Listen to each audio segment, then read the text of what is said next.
c'est très dommage de constater qu'on n'a pas de femmes au niveau des élections présidentielles. Cela s'explique. Il y a eu des femmes qui se sont engagées, qui malheureusement n'ont pas été accompagnées par leurs sœurs femmes. Et je me dis aussi, quelque part, il ne suffit pas d'être femme pour exiger que les femmes vous accompagnent. Il faut faire ses preuves sur le terrain. Il faut se battre comme les hommes le font.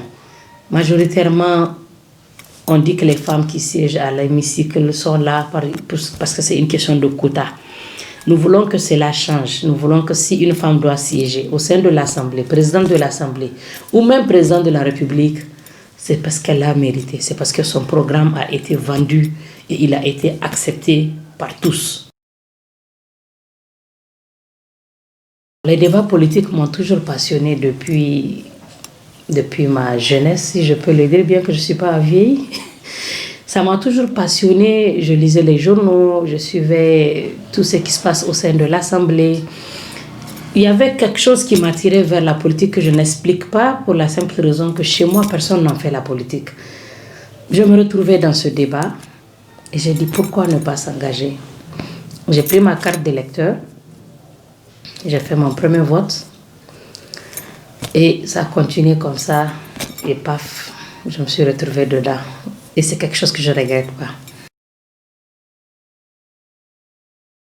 Aujourd'hui, nous sommes majoritairement femmes au Niger. Nous sommes plus nombreuses, moins représentatives. Et puis, si je peux le dire aussi, nous sommes celles qui souffrent le plus. Et quelque part, je me suis dit que si aujourd'hui, les femmes sont plus nombreuses et que c'est les femmes qui souffrent plus, c'est parce que nous ne sommes pas représentés au sein des instances décisionnelles de ce pays-là. Le message que j'ai à passer pour mes soeurs et mes mamans, celles qui ne sont pas engagées en politique, c'est de tout faire pour y être. Aujourd'hui, on peut participer à la construction nationale en étant à son compte, en étant dans des sociétés privées, en étant dans d'autres secteurs d'activité. Mais je peux vous assurer qu'on ne peut changer la donne qu'en étant dans la politique. On ne peut pas être à l'extérieur des structures où on fait des propositions, des lois et tout ce qui vont dans le sens de la conduite du pays sans pour autant l'intégrer.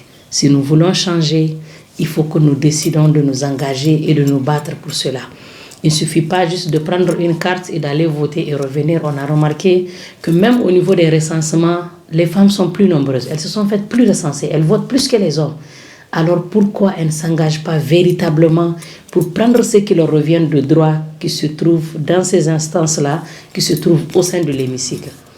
Je les invite à prendre part massivement à toutes les activités politiques, à la vie politique, à s'y intéresser, à se battre et à créer les conditions pour qu'il y ait l'équitabilité entre les hommes et les femmes, que ce soit au niveau des postes nominatifs ou électifs.